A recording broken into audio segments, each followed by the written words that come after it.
안녕히 주무셨습니까? 오늘도 우리에게 새날을 주신 하나님께 감사를 드립니다. 오늘도 주님과 동행함으로 하늘의 소망이 그리고 기쁨이 가득한 하루가 되시기를 간절히 바랍니다. 오늘 우리에게 주신 말씀은 신약성경 사도행전 5장 1절에서 11절까지 말씀입니다. 사도행전 5장 1절에서 11절까지 말씀입니다. 아나니아라 하는 사람이 그의 아내 삽비라와 더불어 소유를 팔아 그 값에서 얼마를 감추매 그 아내도 알더라. 얼마만 가져다가 사도들의 발 앞에 두니 베드로가 이르되 아나니아야 어찌하여 사탄이 내 마음에 가득하여 내가 성령을 속이고 땅값 얼마를 감추었느냐. 땅이 그대로 있을 때에는 내 땅이 아니며 판 후에도 내 마음대로 할 수가 없더냐. 어찌하여 이 일을 내 마음에 두었느냐. 사람에게 거짓말한 것이 아니요 하나님께로다. 아나니아가 이 말을 듣고 엎드려져 혼이 떠나니 이 일을 듣는 사람이 다 크게 두려워하더라. 젊은 사람들이 일어나 시신을 싸서 메고 나가 장사하니라. 3시간쯤 지나 그의 아내가 그 일어난 일을 알지 못하고 들어오니 베드로가 이르되 그 땅 판값이 이것뿐이냐 내게 말하라 하니 이르되 예 이것뿐이라 하더라. 베드로가 이르되 너희가 어찌 함께 꾀하여 주의 영을 시험하려 하느냐. 보라 내 남편을 장사하고 오는 사람들의 발이 문 앞에 이르렀으니 또 너를 메어 내가리라 하니 곧 그가 베드로의 발 앞에 엎드려져 혼이 떠나는지라. 젊은 사람들이 들어와 죽은 것을 보고 메어다가 그의 남편 곁에 장사하니 온 교회와 이 일을 듣는 사람들이 다 크게 두려워하니라. 이 말씀은 살아계신 하나님께서 우리에게 주신 은혜의 말씀입니다. 아멘. 오늘 사도행전 5장은 아나니아와 삽비라에 대한 이야기가 나옵니다. 이 말씀을 잘 아시죠?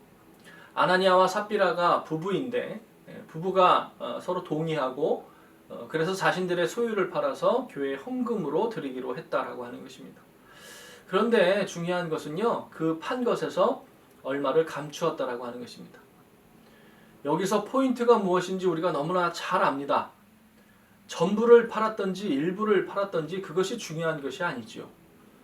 성경은요, 2렙돈을 드린 그 과부의 헌금이 더 많은 액수의 헌금보다 더 크고 가장 하나님이 기쁘게 받으신 예물이다라고 표현하고 있습니다. 그러니까 전 재산이건 일부이건 그게 무슨 상관이겠느냐 하는 것입니다. 중요한 포인트는요, 감추었다는 것입니다. 거짓말했다라고 하는 것입니다. 하나님을 속였다라고 하는 것입니다. 베드로가 3절에 표현하기를요, 그것은 사탄이 내 마음에 가득하기 때문에 일어난 일이다라고 하는 것입니다. 사랑하는 성도 여러분, 우리의 마음이 온전히 송두리째 하나님으로 가득 차기 위해서 기도하는 시간 되기를 간절히 소원합니다. 이런 말씀을 통해 우리가 경각심을 가져야 하는 것은요, 돈이라고 하는 어떤 액수라고 하는 것이 아니라 돈 때문에 생기는 거짓말에 경각심을 가져야 한다라고 하는 것입니다. 모든 사람은요, 물질에 대한 필요가 있습니다. 그렇기 때문에 그것을 필요로 하고 마음에 갖고 싶다라고 하는 마음이 생기는 것은 어쩔 수가 없습니다. 그런데요, 그것 때문에 사람을 속이는 죄를 범하면 안 된다라고 하는 것입니다. 무엇보다 오늘 베드로가 아나니아에게 말하는 것은, 책망하는 것은요, 이건 사람에게 거짓말한 것이 아니라 하나님에게까지 거짓말한 것이다라고 하는 것입니다. 우리의 중심을 아시는 하나님을요, 만홀히 여기는 죄를 범하고 있었다라고 하는 것입니다. 저는 오늘 말씀을 읽으면서요, 구약의 여호수아서에 나오는 아간의 이 거짓말이 떠올랐습니다. 여리고성이라고 하는 당대 최고의 성을 함락시킨 이스라엘이요, 아이성을 공격하는데 그 작은 성에서 아주 엄청난 패배를 경험하게 됩니다. 성경은요, 그 이유가 아간의 범죄 때문이다라고 분명하게 말씀하고 있습니다. 이 아간의 범죄가요, 정말 이 치밀한 계획된 거짓말이었다라고 하는 것을 제가 성경에서 묵상한 적이 있었는데요. 아간이 자기가 몰래 취한 것들을요, 자기 장막에 숨겼는데 어떻게 숨겼는지 아십니까? 아간이 몰래 취한 품목이요, 외투와 금과 은이었습니다. 그런데 이것을 한 구덩이를 파서 숨겼습니다. 여러 곳에 나누어서 숨긴 게 아니라요, 한 구덩이에 숨겼습니다. 그런데 깊이를 달리해서 숨겼다라고 하는 것입니다. 외투와 금을요, 제일 위에 숨겨두고요, 그 밑을 덮어서 은을 숨겼다라고 하는 것입니다. 왜 한 구덩이에 깊이를 달리해서 숨겼는지 아십니까? 그것은요, 혹시 걸리더라도 외투와 금은 뺏기더라도 은이라도 남겨서 자기가 챙겨보겠다라고 하는 의도가 있었다는 것입니다. 막 장막을 뒤졌는데 외투와 금이 발견되었습니다. 그렇게 귀한 외투와 금이 발견됐는데 사람들이 더 파볼 생각을 할까요? 안 할까요? 안 할 것이다 라고 하는 것입니다. 그러니까 그것만 발견돼서 너 벌 받자 그러면 벌 받고 자기가 나중에 은을 더 깊이 묻어둔 은이라도 자기가 챙겨야 되겠다라고 하는 악한 속내가 있는 행동이었다라고 하는 것입니다. 사랑하는 성도 여러분, 거짓은요 낱낱이 드러나게 되어 있습니다. 지금 당장은 사람의 눈과 귀를 속일 수 있을지 모르지만 우리가 궁극적으로는 하나님 절대로 속일 수 없다라고 하는 사실을 우리가 깊이 깨달아야 된다라고 하는 것입니다. 그런 하나님께서요 오늘 우리에게 야 네가 전 재산을 팔아서 나에게 바쳐야 기도 들어주겠다고 말씀하십니까? 성경 어디에도 그런 말씀은 없다라고 하는 것입니다. 하나님께서는요 우리가 은혜 받고 감사하는 마음으로 자원하는 마음으로 하나님 앞에 드리는 것을요 기뻐 받으시는 분이다라고 하는 것입니다. 하나님께 드리기로 작정한 것이 있다면요 기쁘게 드리는 저와 여러분이 되기를 간절히 바랍니다. 하나님이 돈이 없어서 우리에게 헌금하라고 하시는 분은 아니지 않습니까? 우리가 그렇게 믿음의 고백으로 드린 것 그것을 사용해서 하나님의 역사를 이 땅 가운데 나타내고 싶으신 것이지 우리가 무엇을 드려야 일할 수 있는 분이 아니라고 하는 것을 우리는 늘 기억해야 된다고 하는 것입니다. 전 재산을 팔아서 드리는 일이 왜 일어났는지 아십니까? 그것을 보면 하나님의 뜻이 더 분명히 드러나는데요. 4장 마지막에 보면 베드로와 요한이요. 대제사장 안나스와 가야바에게 붙잡혔다가 풀려나게 되는 사건이 어제 있었다고 말씀드렸습니다. 교회 공동체가 한마음으로 기도하게 되었고요. 그러자 성령이 다시 충만해져서 담대하게 하나님의 말씀을 전하게 되었다라고 하는 것입니다.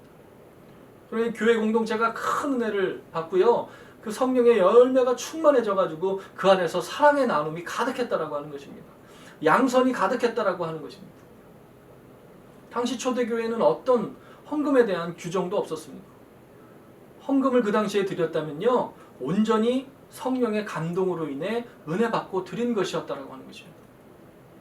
예루살렘 교회가 이 새신자가 하루에 3,000명이나 되었다 그렇게 기록하고 있습니다. 그렇게 많은 사람들이 모여서 예배하고 함께하고 성경을 묵상하고 함께 있으려면 재정이 필요하지 않겠습니까? 그렇게 은혜 받은 사람들이 모이니까요. 그렇게 필요한 것들을 서로에게 필요한 것들을 충당하게 되었고 성령이 주신 마음으로 자원하는 마음으로 드렸다라고 하는 것입니다. 그 중에 4장 마지막에 대표적으로 소개되는 인물이 그브로 출신 레이족 사람 요셉이라고 하는 사람이 있었다라고 하는 것입니다. 그 사람이요 교회에 많은 사람들이 모이고 여러 부분에서 필요한 것들이 보이니까 교회가 잘 운영되기를 바라는 마음으로 자기 자신의 밭을 팔아서 그것을 교회 헌금으로 드렸다라고 하는 것입니다. 그러니까요 사도들이 그 사람을요 바나바라고 불렀습니다. 위로자라고 불렀다는 것입니다. 그런데 문제는요 아나니아와 삽비라가 이것을 보고 시기가 났다는 것입니다. 어디 별로 유명한 지역도 아닌 구브로라고 하는 출신 요셉이 바나바 위로자라고 하는 말을 사도들에게 들었다? 지가 뭔데 그런 소리 들어. 그런 마음이 들지 않았겠느냐 하는 것입니다. 우리 동기가 선하기 위해서 기도하는 것이 정말 중요한 일이다라는 생각을 하게 됩니다. 이 아나니아와 삽비라가 동기가 선했다면 이 전 재산을 파는 수고를 했는데 그것에서 얼마를 감추어서 드릴 필요가 없었다라고 하는 것이죠. 중요한 것은요 마음의 중심을 하나님이 보시기에 선하게 하는 것이 정말 중요한 일이다라고 하는 것입니다. 그 하나님 앞에서 거짓말하지 않는 것이 진짜 믿음이고요 참된 신앙이다라고 하는 것입니다. 전 재산을 팔아서 헌금하는데 베드로로부터 사탄이 내 마음에 가득하다, 성령을 속이는 자다, 이런 책망을 왜 들어야 하느냐 하는 것입니다. 이것은요 액수와 상관없는 일이라는 것입니다. 그것이 얼마나 큰 액수였건 그것과는 상관없었다라고 하는 것입니다. 그 마음의 중심이 하나님께로 향해 있느냐 아니냐가 관건이었다라고 하는 것을 오늘 본문은 우리에게 분명하게 말씀해주고 있더라고 하는 것입니다. 성령 충만은요 외적인 숫자보다 마음에서부터 충만해지는 것이다라고 하는 것을 우리는 기억해야 된다라고 하는 것입니다. 성령 충만은요, 어제도 말씀드렸지만 은사나 외적인 어떤 능력이 기적이 나타나는 것이 목표가 아닙니다. 성령님께서 우리를 충만하게 해주시는 이유는요, 성령의 열매가 우리의 삶 가운데 충만하게 맺히게 하기 위해서, 그것이 목표이고 그것이 우리에게 주시는 가장 큰 축복이다라고 하는 것입니다. 사랑하는 성도 여러분, 우리의 마음에 정직한 영이 새롭게 되고 회복되는 기도의 시간이 되기를 간절히 소원합니다. 하나님께 우리가 연약하다고 인정하면 아무 문제 없습니다. 하나님이요, 그걸 탓하시지 않습니다. 하나님 우리 연약합니다. 하나님 우리 부족합니다. 하나님 그걸 탓하시지 않습니다. 아니, 오히려 긍휼히 여겨주시고요, 은혜를 더하여 주시지요. 아나니아와 삽비라가 바나바가 부럽다, 그런데 우리는 그렇게 드릴 수가 없다, 그렇게 인정했으면요, 전 재산 팔 필요도 없었습니다. 그리고 그것을 하나님이 책망하시지도 않았을 것입니다. 베드로에게 이런 책망 들을 필요가 있었겠습니까? 얼마를 감추었다. 차라리요, 제가 하나님 이만큼 드릴 수 있습니다, 부족하지만 받아주십시오, 아마 그랬으면요, 하나님 기뻐 받으셨을 것이고 오히려 칭찬받았을 것입니다. 성령 충만해서 시작한 것이 아니라는 것입니다. 바나바가 부러워서 시기해서 시작한 것이니까요, 또 떠벌리기는 얼마나 떠벌렸겠습니까? 바나바가 헌금 그렇게 드렸대? 나도 드릴 거야. 나도 전재산 팔았어. 전재산 드릴 거야. 그게 어디 성령 충만해서 나온 헌금이냐 하는 것입니다. 하나님 위선 싫어하시지요. 그것을 외식이라고 예수님 표현하셨고 회칠한 무덤이다 라고 책망하셨다라고 하는 것입니다. 오늘 말씀을 맺겠습니다. 사랑하는 성도 여러분, 우리의 마음이요, 하나님으로 가득 찰 수 있도록, 하나님께 우리의 마음이 송두리째 사로잡힐 수 있도록 기도하는 시간이 되기를 간절히 바랍니다. 우리의 마음에 사탄이 발 디딜 틈이 없도록 하나님으로만 가득할 수 있도록 이 시간 함께 기도하는 시간이 되었으면 정말 좋겠습니다. 얼마를 감출 필요가 있을까요? 없습니다. 그냥 하나님께 우리의 마음의 중심을 드리면 되는 것입니다. 하나님, 우리 연약합니다. 연약하면 연약한 대로 하나님 앞에 엎드리면 되는 것이고요, 우리의 마음에 또 자원하는 마음이 있으면 자원하는 마음으로 하나님께 마음의 중심으로 드리면 하나님 우리의 마음을 기쁘게 받아주신다라고 하는 것입니다. 오늘의 중요한 포인트는요, 하나님께 감출 수 있다고 생각하는 것, 어리석은 생각이고요, 미련한 행동이라고 하는 것입니다. 오늘 우리가 하나님과 동행하면서 우리의 약함을 하나님께 드릴 수 있는 우리가 되기를 간절히 소원합니다. 그러면요, 하나님은요, 우리의 약함을 강함이 되도록 은혜를 베푸시는 분이다라고 하는 것입니다. 그런 하나님을 신뢰하며 나아갈 때 우리의 삶을 통해 성령의 충만한 열매가 맺혀지게 될 줄로 믿습니다. 그것이 우리가 바라봐야 하는 은혜이고요, 그것이 우리가 누릴 수 있는 가장 큰 축복이라고 하는 것입니다. 사랑하는 성도 여러분, 오늘 하루 하나님이 채우시는 은혜로 말미암아 마음이 부유해지시고 마음이 평안해지시고 그 마음 가운데 하늘의 소망이 가득한 그런 귀하고 복된 하루가 되시기를 다시 한번 주님의 이름으로 축원을 드립니다. 기도하시겠습니다. 사랑과 은혜가 충만하신 아버지 하나님, 은혜 감사합니다. 오늘 우리의 마음에 사탄이 발 디딜 틈이 없을 정도로 하나님으로 가득한 심령이 되게 하여 주시옵소서. 온전히 하나님을 바라보게 하시고 우리의 연약함을 하나님 앞에 솔직히 내어놓고 기도할 때 더 큰 은혜로 우리를 채워주시며 우리의 약함을 오히려 강함이 되게 하실 주님의 은혜로 살아가는 귀하고 복된 하루가 되게 하여 주시옵소서.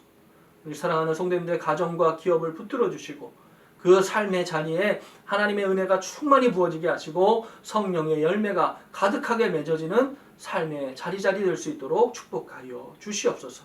이 모든 말씀 존귀하신 우리 구주 예수 그리스도의 이름으로 간절히 기도하옵나이다. 아멘. 할렐루야.